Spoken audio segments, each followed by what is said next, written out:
Welcome to the deep dive.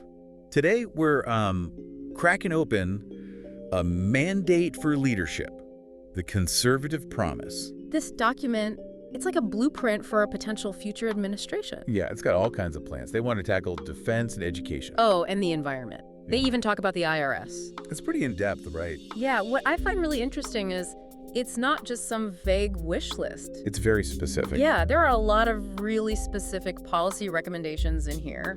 And even some talk about some pretty major organizational shakeups. It's like we're getting a sneak peek behind the curtain at how decisions might be made in a future administration. Exactly. And you know what? We're going to be diving specifically into pages 200 to 300 for this deep dive. Yeah. Because this is where things get down to the nitty-gritty in terms of how they envision actually reshaping some of these government agencies. You ready to get started? Oh yeah, let's dive in. Okay, great. So this section, it really gets into the specifics of how they would approach some pretty important agencies. Like the Department of Homeland Security. The Department of Defense, Okay. and even the intelligence community. It's a pretty big scope, right? Yeah, it's a pretty big scope, and the overall theme here is it's all about envisioning a more conservative approach to these institutions and how they would operate. Okay, so let's start with the Department of Homeland Security, DHS. Okay, sure. What kind of changes are they talking about for that agency? One of the things that they suggest is they actually suggest some pretty significant reforms, including potentially soft closures of some offices. Soft closures. Okay, hold on. What exactly does that mean? Soft closures. Yeah, it's kind of well, it's not a complete shutdown right away. Okay. It's more like, think of it as a gradual phase out of certain offices or programs that the authors of this document think are not necessary, Right. or maybe they're just not effective. Gotcha. And they suggest that some of these offices have kind of strayed from their original missions, Interesting. leading to some waste and redundancy. So they don't specifically say which offices. No, they don't specifically name which offices they're talking about. But they think some of them are just kind of unnecessary. Right. Okay, so what about the priorities then? What are they going to prioritize? How would a potential administration actually implement these changes? Well, one of the big focuses is immigration enforcement. Okay. They really want to take a much stricter approach. There are proposals in here, like requiring the full use of ICE detention space. And they also talk about limiting any alternatives to detention and getting rid of things like categorical parole. Basically, they want to tighten things up, secure the border, Okay. and really prioritize enforcing those existing immigration laws. Okay, so that's a pretty big shift in how they would approach things. But, earlier we were talking about, they talk a lot about returning power to the people. Right. So how does that work with giving agencies like ICE more power? That's a great question. Yeah, because that seems kind of contradictory, doesn't it? It kind of does, and I think that's a point where you could see a lot of debate. But their argument is that by streamlining the federal government Okay. and by making it more efficient, ultimately that will let them devolve more power to states and local communities. I see. So their view is that the federal government has just gotten way too large, Okay. way too intrusive. So scaling it back, they argue that this actually creates more space for individual liberty and local control. So it's a question of where the balance of power lies. Exactly. Okay, so it's definitely a complex issue. And It is. And this document definitely presents their perspective on how that balance should be approached. okay, so we've talked about DHS. Let's shift gears a little bit and talk about the Department of Defense. What kind of changes are they proposing for the military? Okay, so this is where things get really interesting. Okay. Because, I remember earlier we were talking about how the document really highlights China as a major threat. Yeah. Well, this is where they really double down on that. They call for a major modernization of the nuclear arsenal, and they also want to expand it. And they talk about bolstering the defense industrial base, basically taking this whole of government approach to countering China's influence.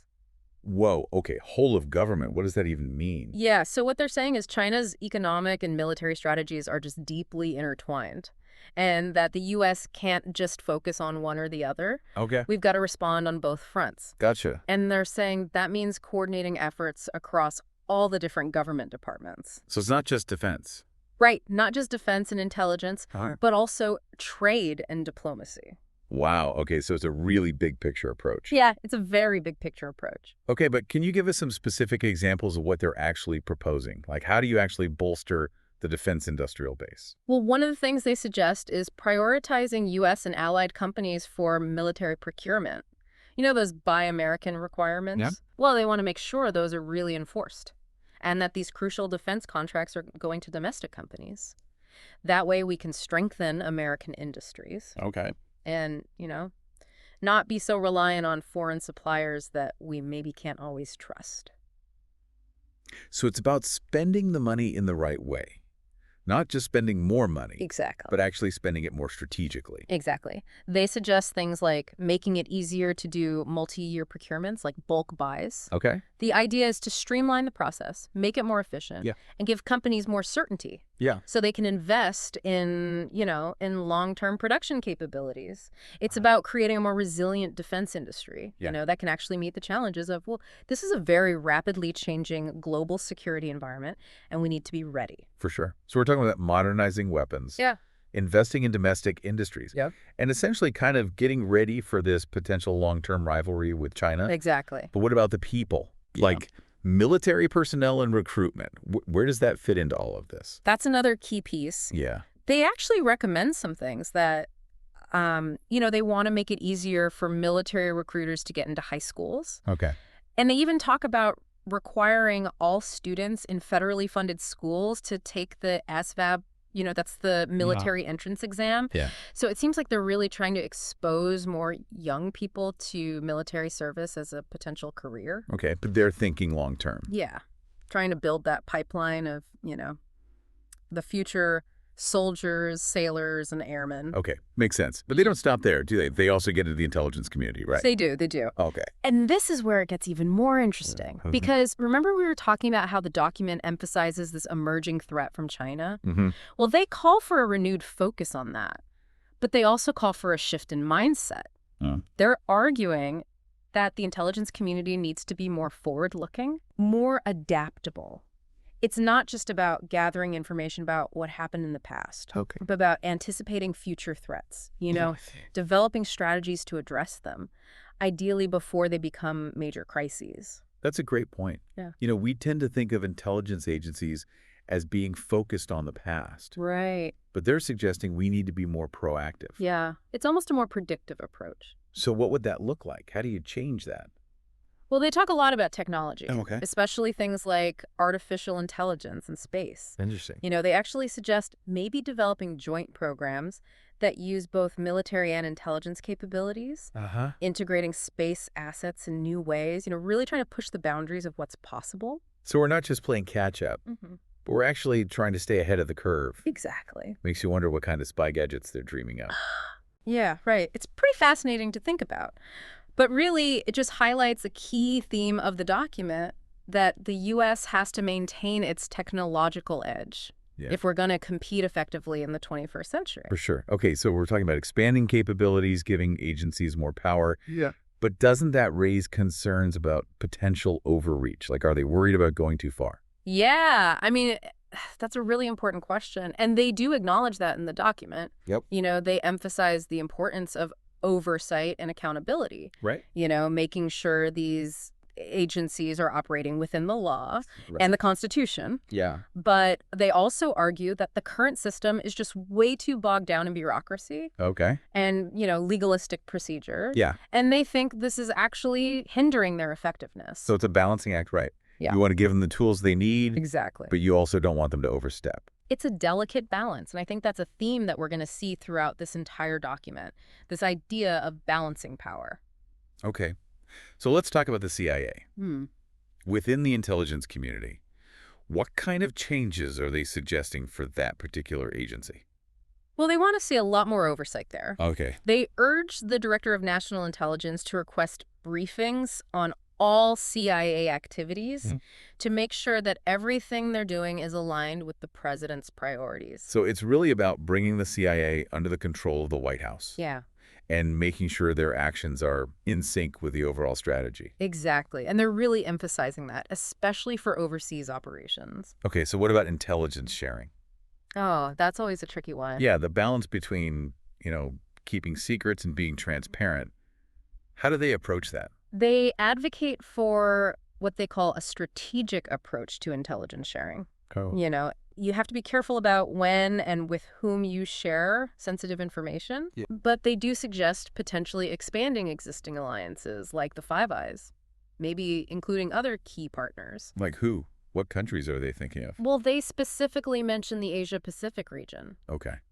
Yeah, that makes sense. I mean, in today's world, you can't really go it alone when it comes to intelligence. No, you can't. You need cooperation. Cooperation is key. Exactly. Okay, so let's move on to another big player in U.S. foreign policy, the State Department. What kind of reforms are they proposing for this agency? One of the big things they're calling for is a reassessment of how the State Department handles treaties Okay. and international agreements. Treaties, okay. Yeah. They're basically pushing for a return to a more traditional role for the Senate Okay. in the treaty-making process. Okay. They argue that it's been eroded in recent years. I see. And they actually advocate for a freeze on any current treaty negotiations Oh, wow. until a new administration can kind of, take stock and see, do these actually align with their foreign policy priorities? So they're pumping the brakes and just saying, hold on, let's figure out where we're going with it. Exactly. It's a time for reassessment, they argue. Okay. So what are some of the foreign policy priorities that they highlight? Well, they talk a lot about strengthening regional security frameworks, especially in the Indo-Pacific region. That's a big one. Okay. And of course, they talk about addressing threats like nuclear proliferation, transnational terrorism, things like that. But there's also an interesting emphasis on what they call a clear-eyed and realistic approach to diplomacy. Okay. They acknowledge that some regimes are just not going to be reliable partners. Yeah. They specifically mention the Taliban in Afghanistan. Okay. So they're not just naively pursuing diplomacy for its own sake. So it's about being pragmatic. Exactly. Okay. So let's shift gears again and talk about a topic that always sparks a lot of debate. Education. What kind of changes are they envisioning for the Department of Education? Okay, so this is a big one. They actually propose restructuring the entire Department of Education. Whoa. Yeah.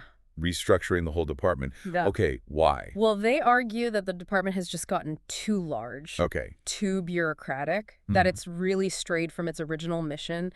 They basically think it's trying to micromanage education from Washington, D.C. Okay, I see. So what would they do? What's the alternative?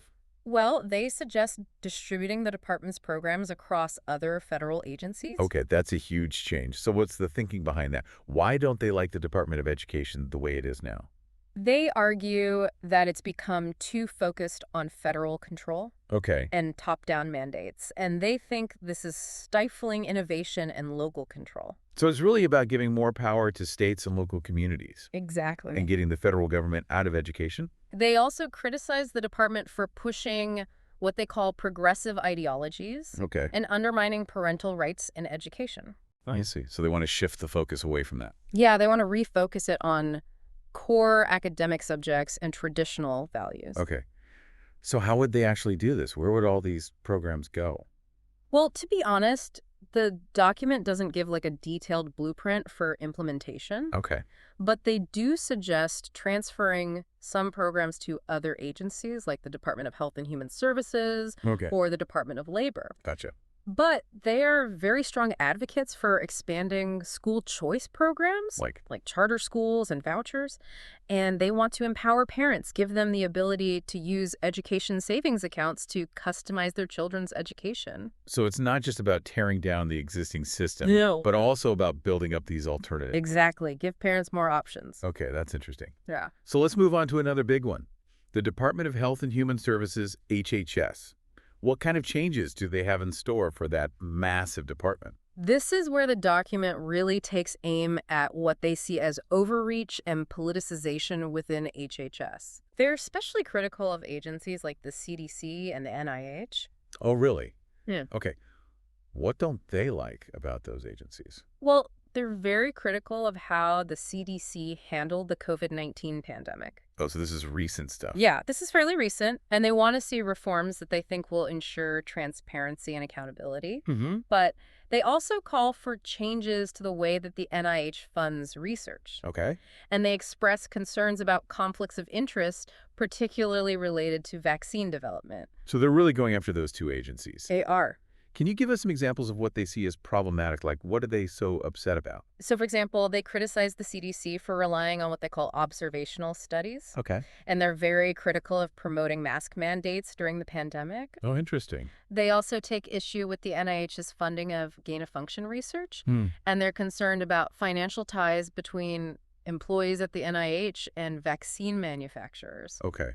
So they see a lot of problems there. Yeah, they really do. Overall, I think what they're arguing is these agencies have just gotten too powerful Okay. and they've overstepped their bounds Gotcha. and they're pushing agendas that they don't think are in line with the public interest. So what's the solution? What kind of reforms do they propose to fix these problems within HHS? Well, they advocate for more transparency in scientific research, Okay. and they want to see a renewed emphasis on personal responsibility and individual choice in healthcare. Interesting. And basically, they want to move away from government mandates and toward more market-driven solutions. Okay, so they're really trying to push back against what they see as government overreach Definitely. and really promote this idea of individual choice. Yeah, they really are. And, it's interesting.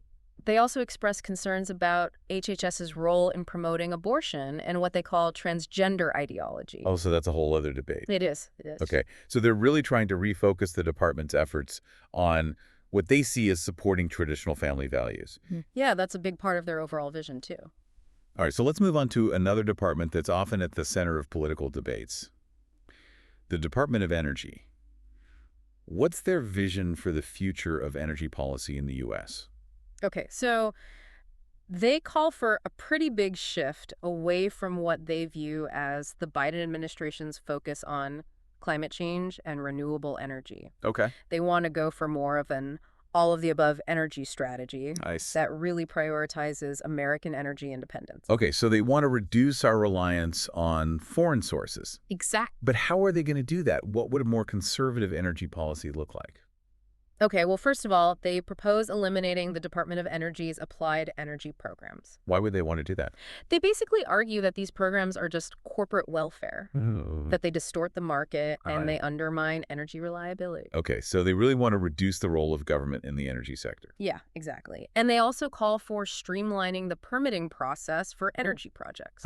They want to cut down on those regulations on fossil fuels and really promote innovation in nuclear energy. Okay, so it sounds like they're really pushing back against what we're seeing now in terms of the focus on climate change. Yep, they definitely are. So what about the environment? Do they have any concerns about the impact of increased fossil fuel production? Well, they argue that the focus on climate change has just been way overblown. Okay. They think that the costs of trying to transition to renewable energy are too high. I see. And they believe that the U.S. should really focus on developing its own energy resources. Okay. I think technological innovation is the answer. So they're not so worried about the environmental consequences. I think they're more skeptical of the science on climate change. Interesting. It's definitely a different perspective. Yeah. And they really prioritize economic growth and energy security. Okay, so let's move on to another department that's very important to a lot of Americans. The Department of Agriculture. What kind of changes are they thinking about for this agency? Well, they really emphasize the importance of supporting American farmers and ranchers. Okay, yeah. And they want to reduce the bureaucratic burdens that they face. Yeah. And of course, ensure a safe and affordable food supply. But they don't like what they're seeing from the current administration. Right. They're pretty critical of what they see as the Biden administration's focus on climate change and social justice within the USDA. Interesting. They think that those priorities have kind of distracted the department from its core mission. So it's back to basics for the USDA. It seems like it, yeah. Back to the traditional role of supporting agricultural production. Okay, so what kind of policy changes do they want to see? How would they do this? Well, for example, they call for reforms to the Conservation Reserve Program. That's the program that pays farmers to take land out of production for environmental purposes. Oh, okay, I've heard of that. Well, they argue that this program has artificially inflated food prices and should be scaled back. I see. They also advocate for getting rid of some of those regulations on pesticide use and biotechnology. Okay. They argue that these are based on flawed science and hinder innovation in agriculture. So it's a more science-based approach. Yeah. And less government intervention. Yeah, basically they want to let the market do its thing. Okay. Well, let's move on to a really big one. The Department of Justice. What kind of vision do they lay out for the future of law enforcement and criminal justice? Okay, so here they really emphasize upholding the rule of law, Of course. protecting individual rights, ensuring equal justice for all. Those are important principles. Yeah, and they're quite critical of what they see as the politicization of the DOJ under the Biden administration, Okay. especially in relation to immigration enforcement and how they've handled those January 6th defendants. Right. So they want to see a more neutral approach to law enforcement, one that's really guided by the Constitution and principles of due process. So depoliticizing the DOJ Yes. and making sure everyone is treated equally under the law. Exactly. But what does that look like in practice? How would you make that happen? Well, they advocate for a number of changes, like appointing really strong independent leaders Okay. for key positions within the DOJ. Mm-hmm. They want to strengthen protections for whistleblowers, Interesting. and they want to limit the use of consent decrees to reform police departments. So they're really looking at how the DOJ operates from the inside out. They are. And they also call for greater transparency in decision-making, Okay. especially when it comes to prosecutions. Make it clear why certain decisions are being made. Gotcha. So what about their approach to crime itself? What do they want to see happen there? They want to see a renewed focus on combating violent crime Okay. and protecting communities, but they also want a more restrained approach to federal law enforcement. What do you mean by that? They believe that a lot of these functions are better handled by states and local authorities. So less involvement from the federal government. Exactly. Interesting. Okay, so let's move on to the Department of Labor. What kind of changes do they have in mind for that agency? Okay, so their big focus here is on worker freedom and economic growth. Yeah, worker freedom. Huh. Yeah, and they're very critical of what they see as the Biden administration's pro-union bias. Okay. And they want policies that empower workers to decide for themselves whether or not to join a union. So they're really pushing back against the power of unions. Yeah, and they want to shift the focus of the Department of Labor away from unions and more toward individual workers and really promote the broader economy. But what does that mean in practice? What would those policies actually look like? Well, one thing they suggest is reforming the National Labor Relations Board. They say this needs to be done to ensure greater balance and fairness. And they want to roll back some of the regulations on independent contractors. And they're big proponents of right-to-work laws. Right. Those are the laws that prohibit companies from making union membership a requirement for employment. Okay, so a big change to labor law there. Yeah, they definitely want to see a shift in that direction. Okay, so we've talked about a lot of really important agencies, but there's still more to go, right? Oh, yeah, there are plenty more. Okay, well, we're going to have to take a break here, and we'll pick up where we left off in part 2 of our deep dive into a mandate for leadership. Welcome back to the deep dive. We're continuing our exploration of a mandate for leadership. Still diving deep into those pages 200 to 300. Yeah, where they get into the specifics of reshaping government agencies. So where are we headed next in this deep dive? Well, let's talk about the EPA. Okay, the Environmental Protection Agency. Yeah, this document, it really takes aim at what they see as overreach from the EPA and those regulatory burdens that businesses face. So they're not big fans of the EPA. No, not really. They advocate for a more market-oriented approach to environmental protection. They argue that innovation and voluntary initiatives are way more effective than government mandates. So basically, less regulation, more reliance on businesses to do the right thing? Yeah, that's the gist of it. But what does that mean in practice? Like, what specific changes are they suggesting? Yeah. Okay, well, one of the big ones is eliminating the EPA's applied energy programs. Why would they want to do that? They basically argue that these programs are just corporate welfare. They're picking winners and losers in the energy market. Interesting. And that's distorting competition, they say. Great. They also call for streamlining the permitting process for energy projects, Okay. which they argue has become way too burdensome and time-consuming. So they're really trying to speed things up. Yeah, they want to make it easier to get these projects approved.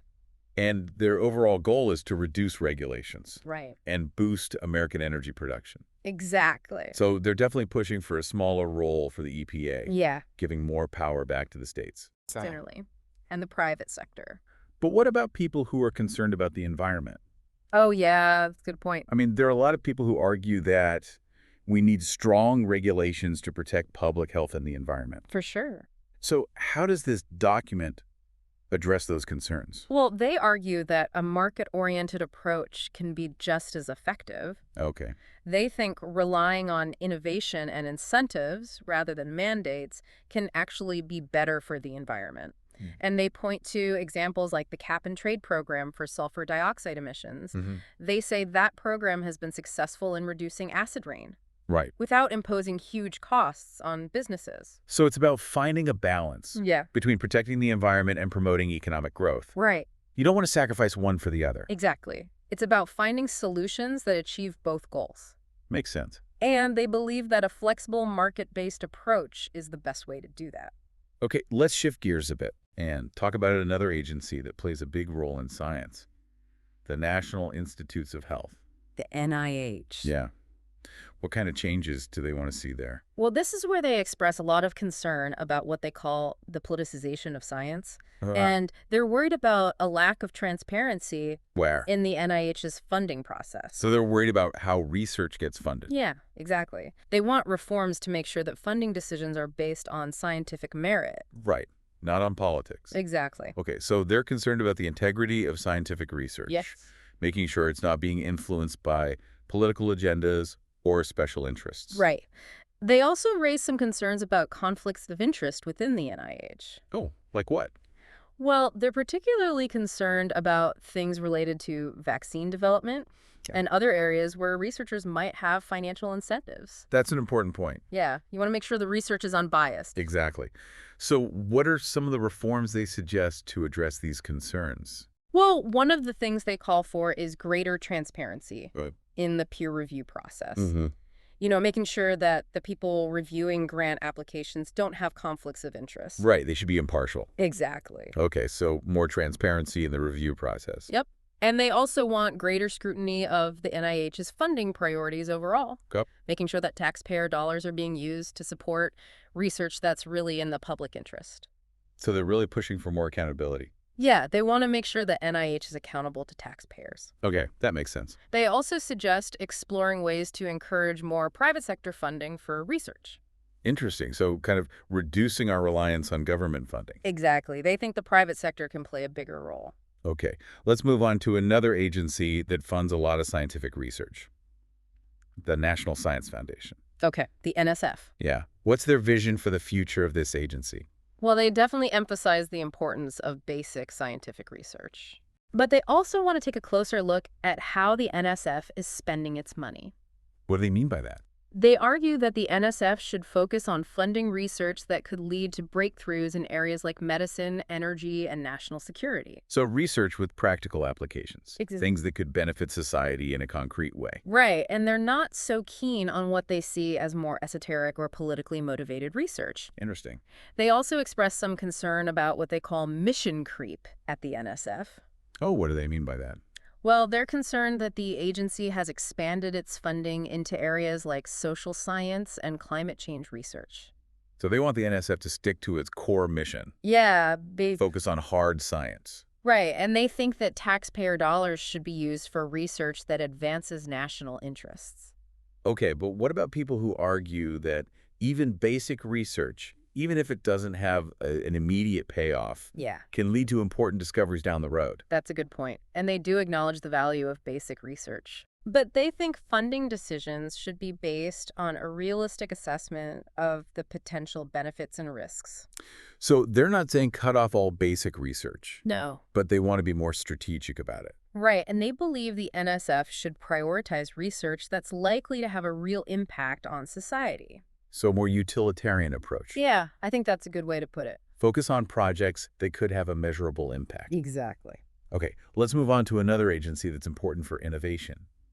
The National Institute of Standards and Technology. NIST. Yeah, what kind of changes do they envision for NIST? Well, they highlight NIST's role in setting standards and promoting innovation, Right. but they also call for a more focused approach. Okay, what do they mean by that? They argue that NIST should prioritize its work in areas that are critical to national competitiveness, Okay. things like cybersecurity, Mm-hmm.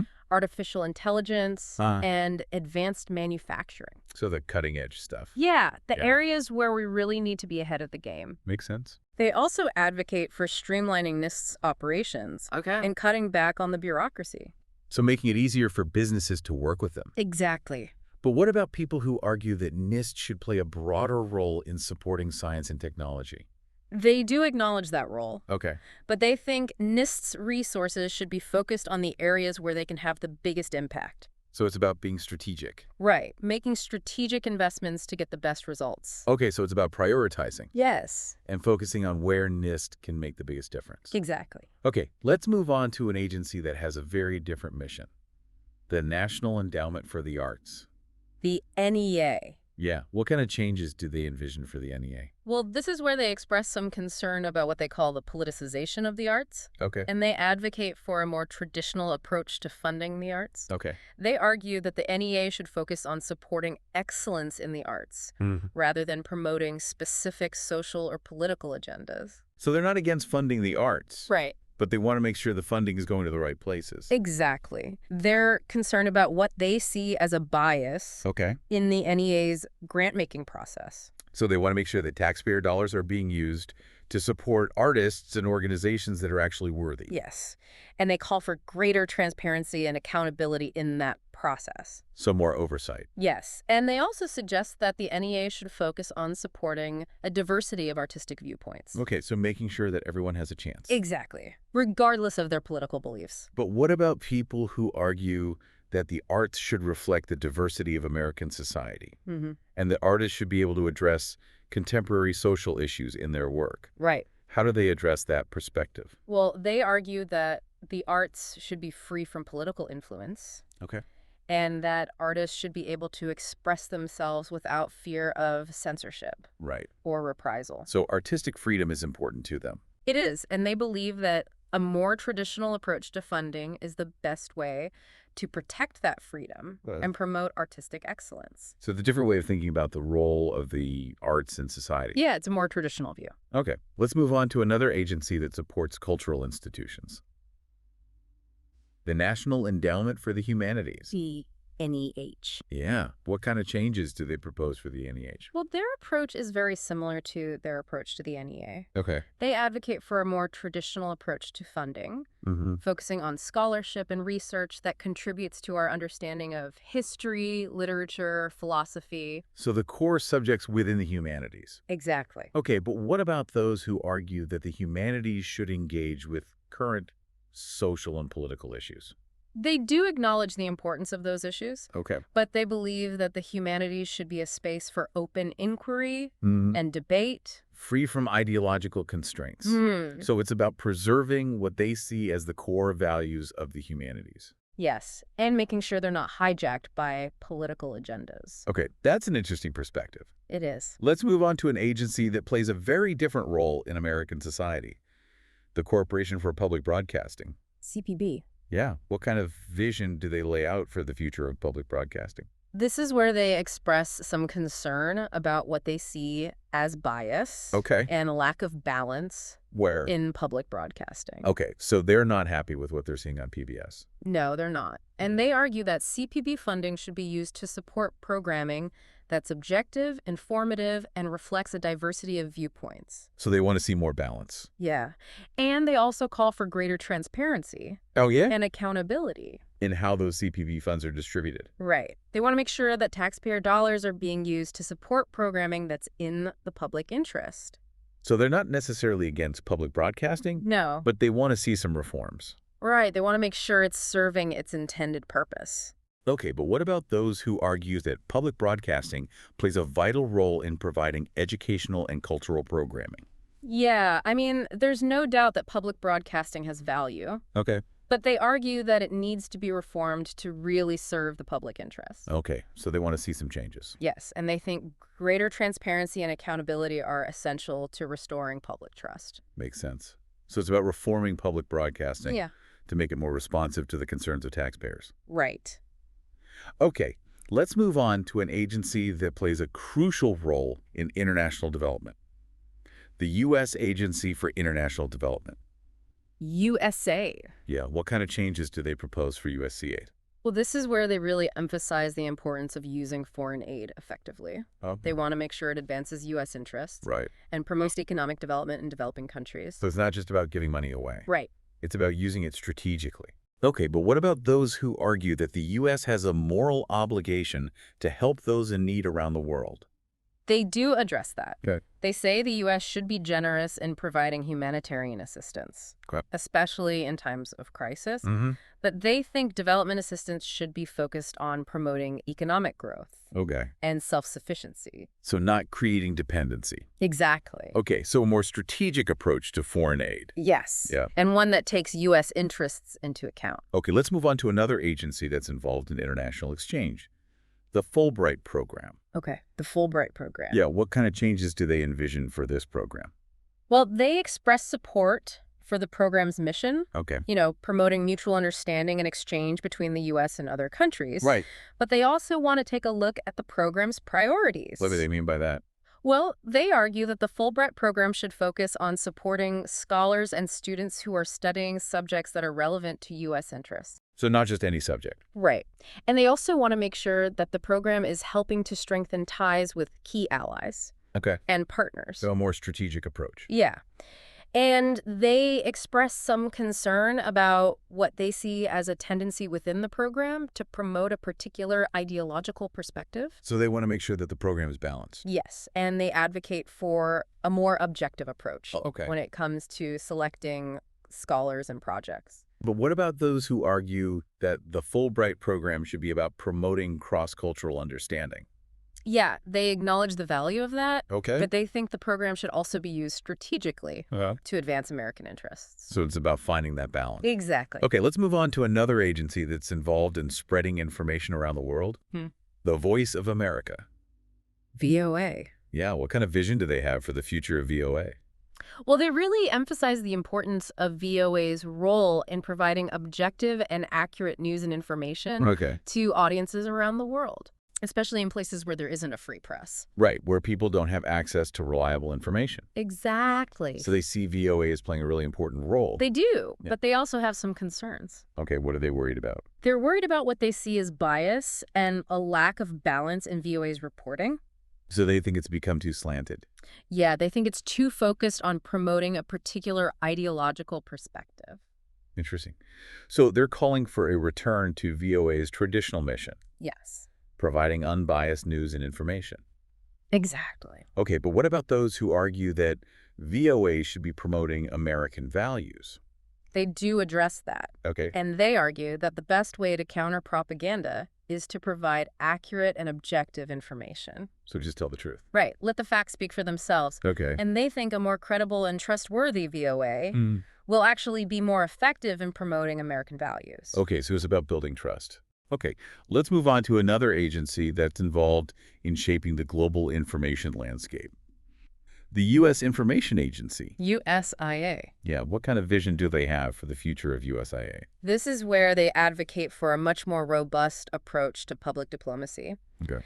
They argue that the U.S. needs to do a better job of getting its message out there and countering all the disinformation and propaganda from our adversaries. So kind of fighting back in the information war. Exactly. Okay, so they want to revitalize USIA. Yes. Give it more resources. Right.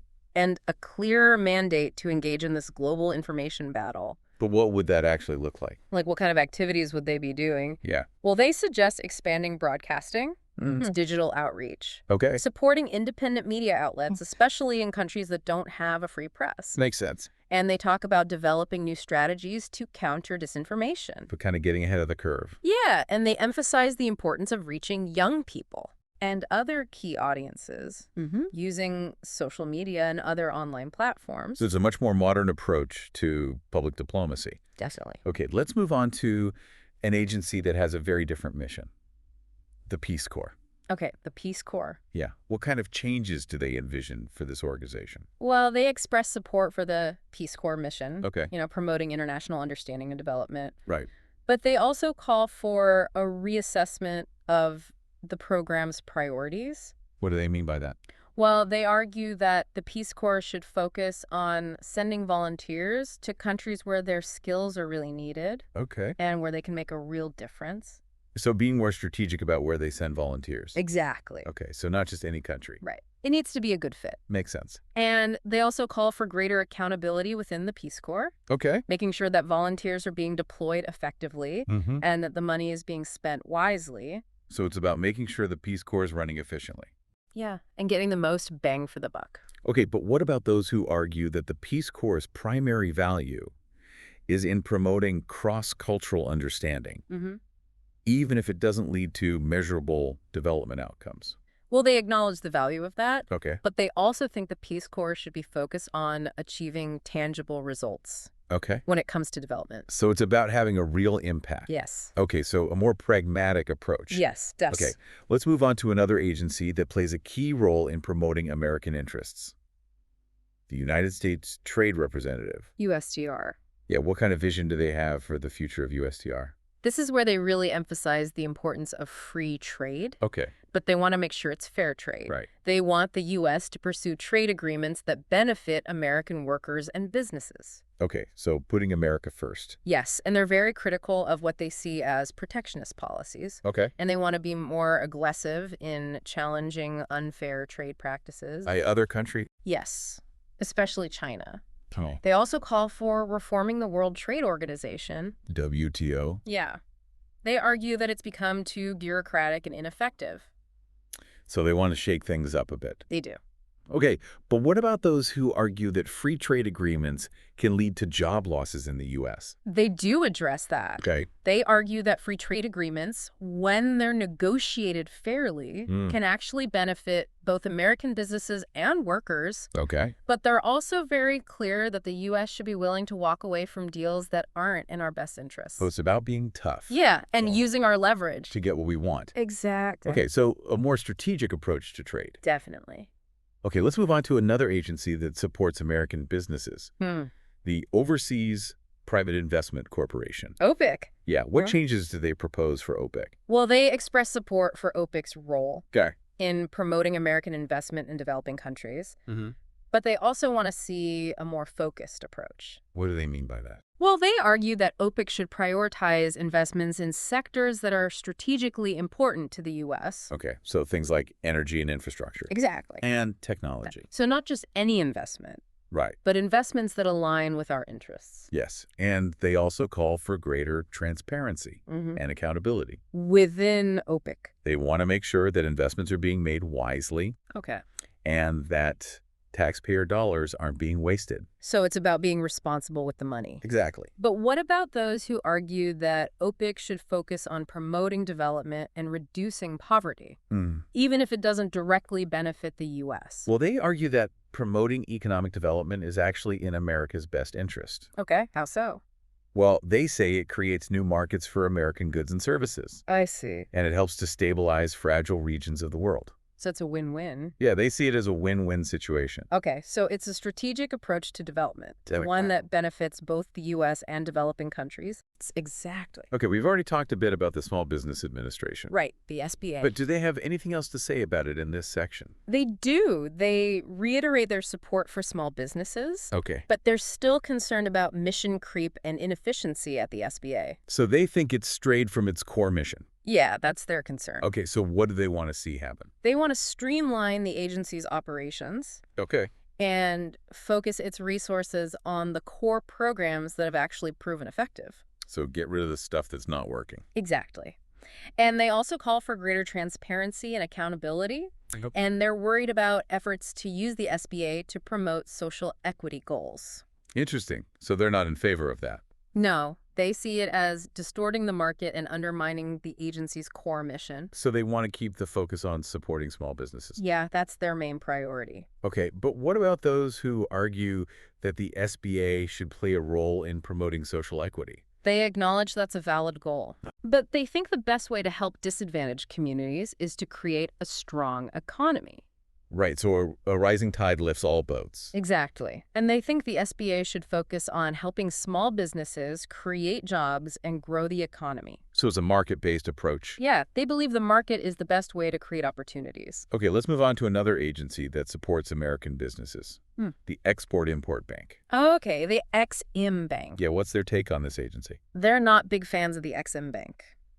Okay, why not? Well, they argue that it mostly benefits large corporations Okay. that don't really need government assistance. So they see it as corporate welfare. Yeah, and they say it distorts the market Okay. and creates unfair competition for businesses that don't get subsidies. So they're pretty critical of it. They are. So what do they want to do with it? They say either reform it significantly or get rid of it altogether. Wow, that's a pretty strong stance. It is.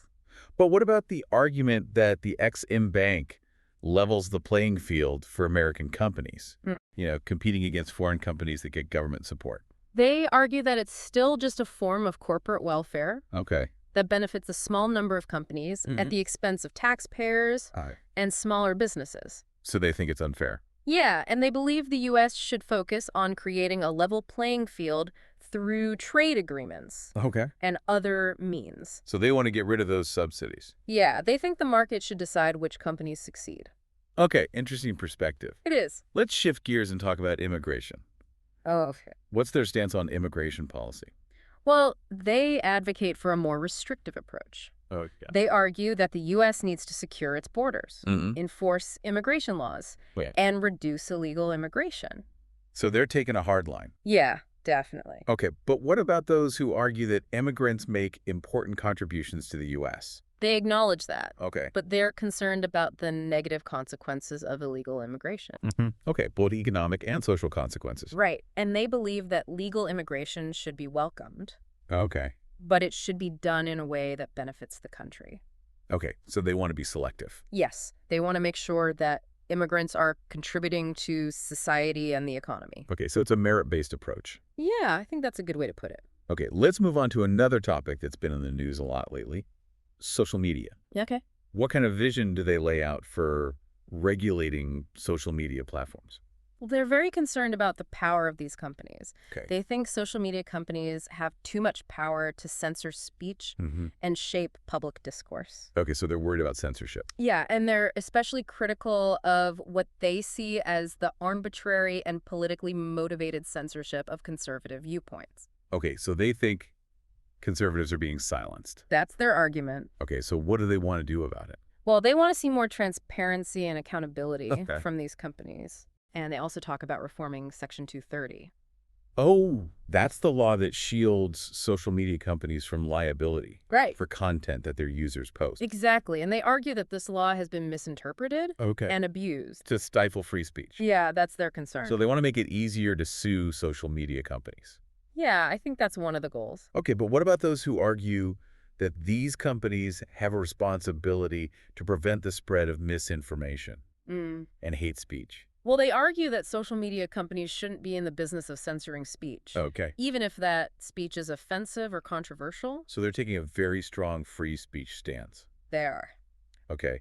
And they believe that the best way to combat bad speech is through more speech. Right, through open debate and the free exchange of ideas. So let the marketplace of ideas sort it out. Exactly. They think that's the best approach. Okay, let's move on to another topic that's been generating a lot of debate. Climate change. Okay. What's their take on climate change policy? Well, this is where they express a lot of skepticism Okay. about the scientific consensus on climate change. So they're not convinced that it's a serious problem. Right. And they argue that the costs of trying to address it outweigh the benefits. Okay, so they think we're better off doing nothing. Well, they advocate for a more market-oriented approach to environmental protection. Okay. They think innovation and technological advances are the best way to deal with environmental challenges. So they're putting their faith in technology. Yeah, and they're also opposed to international agreements like the Paris Climate Agreement. Okay. They think those agreements are unfair to the U.S. Mm. and won't actually be effective in reducing emissions. So they're taking a very different approach to climate change. Welcome back to the deep dive. We've spent a lot of time going through the specifics of a mandate for leadership. All those detailed proposals for different agencies, it's a lot to take in. Yeah, we've been in the weeds for a while, but now I think it's time to step back and look at the big picture. Yeah, zoom out a bit. What are they really trying to say with this document? Well, I think the core argument is they're saying the federal government has just gotten too big, Okay. too intrusive, and too disconnected from everyday Americans. Out of touch. Yeah, that's a good way to put it. Yeah. They're calling for a course correction, Okay. a shift back towards limited government, individual liberty, free markets, and a strong national defense. So back to basics. Yeah, they really believe those principles are key to restoring America's prosperity and its role in the world. Okay, but what's their evidence? Why do they think this change is necessary? They point to a lot of trends that they find troubling. Like what? The growing national debt, for one, Okay, yeah, that's a big one. and the expansion of entitlement programs. Mm-hmm. They also talk about the tax code being way too complicated. Yeah, it's a mess. And all these regulations that they think are stifling businesses. Okay, so too much government interference. Exactly. And they also argue that the U.S. has become too reliant on other countries. For what? For energy and manufacturing. They think this dependence has really weakened the country. So they want to bring those things back home? Yeah, bring jobs back, become more self-sufficient. Okay, but there are always two sides to every story. Of course. What are some of the counter-arguments to this vision? What are the potential downsides that people have pointed out? Well, some critics argue that this whole focus on limited government is too simplistic. Okay. They think it ignores all the good things the government does, Like what? providing essential services, regulating the economy to protect people. Right, things like consumer protection. Exactly, Yeah. and protecting the environment. Okay, so they're saying we need the government to do certain things. Yeah, it's not all bad. Right, we need a balance. Exactly. It's about finding the right balance. Yes, and some critics also worry about the impact on inequality. Okay, in what way? They're concerned that this vision could benefit the wealthy at the expense of everyone else. So it could make the rich richer and the poor poorer. That's their worry. And they're also concerned about the impact on vulnerable populations. Mm. If we cut back on social programs, who's going to suffer? Yeah, that's a valid concern. It is. We need to make sure we're not hurting the people who need help the most. Absolutely. It's a tough balance to strike. It is. And, this document is just one perspective. Right, it's a conservative perspective. Yeah, and it's not going to resonate with everyone. Of course not.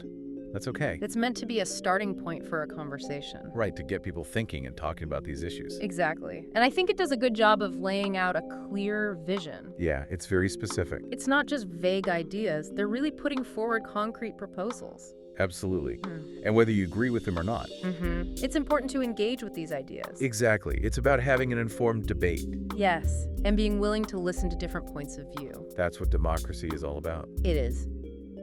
Well, this has been a fascinating deep dive. It really has. A lot to think about. We've explored a very specific vision for the future of American policy. A conservative vision. Right. We've looked at the arguments for and against it, and now we want to hear what you think. What are your takeaways? What resonates with you? And what concerns do you have? We encourage you to continue exploring these ideas. And to join the conversation. And for those of you who want to learn more about conservative thought and policy, We can keep up with current events. we encourage you to visit www.kemeticmind.com. You'll find a wealth of resources there. Well, that brings us to the end of our deep dive into a mandate for leadership. It's been a pleasure exploring this document with you. Thanks for joining us. And thanks for listening. Until next time, keep those minds engaged and keep diving deep.